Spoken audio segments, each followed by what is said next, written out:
रूपा का विवाह एक संपन्न परिवार में हुआ था।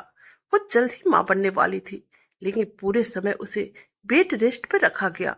पूरे 7 महीने की परेशानी उठाने के बाद रूपा को प्रसव पीड़ा होने लगी। डॉक्टर के हिसाब से प्रसव समय में अभी कुछ समय था। समय से पहले होने वाले दर्दों से रूपा के पति विमल को कुछ नर्वस सा लग रहा था, क्योंकि अभी समय काफी था। तो डिलीवरी के समय मदद के लिए आने वाली उसकी बहनें भी अभी तक नहीं आ पाई थी। विमल ने तुरंत ही ड्राइवर को गाड़ी निकालने के लिए बोला और रूपा को डॉक्टर के पास ले जाने से पहले ही फोन पर अपनी बहन को सारा समाचार दे दिया। उसके बाद विमल रूपा को लेकर अस्पताल पहुंचा। वह रूपा को लेकर काफी घबराया हुआ था। वह बार बार भगवान से प्रार्थना कर रहा था कि रूपा और उसके होने वाले बच्चे को स्वस्थ रखे। अस्पताल पहुंचते ही रूपा को डॉक्टर ने एडमिट कर लिया। प्री मेच्योर डिलीवरी के कारण काफी रिस्क भी था। पूरे 4 घंटे बाद डॉक्टर ने बताया कि आपके घर में एक नन्ही सी परी आई है, लेकिन आपकी पत्नी को होश आने में अभी 8-10 घंटे लग सकते हैं।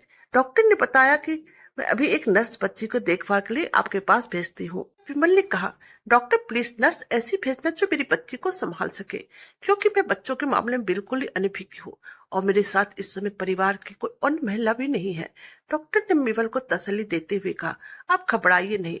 जो नर्स मैं आपकी बच्ची को देखभाल के लिए भेज रही हूँ वो हमारे स्टाफ के सबसे काबिल नर्स हैं। उसने आपकी पत्नी की डिलीवरी के समय मेरी काफी मदद भी की थी। वह एक होशियार और असभ्य नर्स है। आप हिम्मत रखिए, सब कुछ ठीक है और आगे भी सब ठीक होगा। थोड़ी देर बाद जो नर्स आई वो एकदम सादगी और दया की मूर्ति थी। उसके चेहरे से ही पता चलता था किसी अच्छे घर की महिला है और वो अपना काम बाखूबी करती है। नर्स ने विमल को आश्वासन दिया, आप बिल्कुल बेफिक्र रहिए, मैं बच्ची का बिल्कुल अपने संतान के जैसे ही ध्यान रखूंगी। अगली सुबह जब रूपा को होश आया तो नर्स को देखते ही उसकी आंखें खुशी से छलक आई। बचपन की पक्की सहेलियां थी, दोनों ही एक दूसरे से मिलकर भाव विभोर हो गई। तो रूपा ने अपने पति विमल का परिचय अपने बचपन की सहेली मीरा से करवाया और उसे बताया यह उसकी बचपन की सहेली है जिसकी वह अक्सर बातें करती है।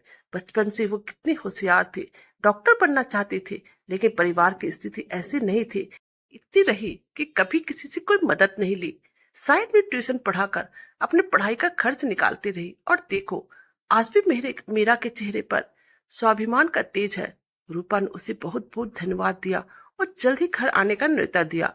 रूपा ने उसे अपने बेटे और पति के साथ आने के लिए कहा। बच्चे के सकुशल पैदा होने की खुशी में विमल ने नामकरण संस्कार की एक शानदार पार्टी का आयोजन किया। सुबह हवन में तो मीरा अस्पताल की ड्यूटी के कारण नहीं जा पाई। शाम को जब पार्टी में पहुंचती है तो देखती है कि पार्टी की रौनक अलग ही थी। सभी मेहमान लगभग आ चुके थे, पर रूपा की आंखों को तो अभी तक अपने मित्र मीरा और उसके पति का ही इंतजार था। मीरा के आते ही रूपा और उसके पति विमल ने प्रेम से गले मिलकर उसका और उसके पति का अभिवादन किया। की रौनक देखकर सोचने लगी कि वो बेकार ही पार्टी में आ गई। फिर कभी आकर भी तो वह बच्ची से मिल सकती थी। सभी लोग एक से एक बढ़कर बच्ची के लिए उपहार लाए थे। मीरा अपने हाथ का उपहार छिपाने की कोशिश करने लगे तो रूपा ने मीरा से कहा, तुम मेरे बेटे को कुछ उपहार नहीं दोगी? तब मीरा ने कहा, कहा तुम महलों की रहने वाली और कहा मैं गरीब सुदामा, दुआ और आशीर्वाद के सिवा क्या ही दे सकती हूँ। कहकर मीरा ने अपना उपहार रूपा को थमा दिया। रूपा ने मीरा का उपहार खोलकर देखा तो उसमें मीरा के हाथों से बना हुआ एक छोटा सा गुलाबी से कलर का स्वेटर था। जी वो टोपी थी। रूपा को सब देखकर निहाल हो गई। रूपा ने मीरा को गले लगा लिया और कहा, प्यारी दोस्त, दोस्ती से बड़ा कोई रिश्ता नहीं होता और दोस्ती में कोई छोटा या बड़ा नहीं होता। मीरा, मेरी बच्ची का नामकरण भी तुम्हें ही करना होगा। तुम्हारे प्यार भरे उपहार के आगे सब कुछ तुच्छ है। मीरा की आंखों में आंसू आ गए।